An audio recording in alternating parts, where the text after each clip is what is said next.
आज बरोज़ पीर तकरीबन 8:30 से पौने 9 बजे के करीब में मोतीबाग नाके के ऊपर से ये बस गुजर रही थी और ये बस की जद में एक आदमी जिसका नाम उसका नाम सुनील राघव माड़ी का रहने वाला है। इसकी उम्र तकरीबन 25 से 28 साल के करीब में है।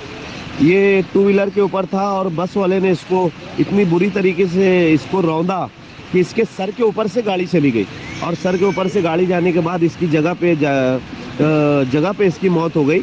मैंने वहाँ से कुछ बंदे ने मुझे फ़ोन किया और शफीक भाई ऐसा ऐसा मसला है, तो मैंने गणेश नामी एम्बुलेंस वाले को फ़ोन करके उसकी गाड़ी वहाँ पर भेजा और हम लोग जिस वक्त वहाँ पहुँचे डेड बॉडी वगैरह उठा के सिविल हॉस्पिटल में उसको रख दिया गया और उसके घर वालों को इन्फॉर्म वगैरह कर दिया गया उसके मोबाइल के ज़रिए। तो डेड बॉडी इसकी सिविल हॉस्पिटल में पड़ी हुई है और रात में उसके घर वालों ने कहा कि हम डेड बॉडी सुबह लेकर जाएंगे, पीएम हम सुबह करेंगे।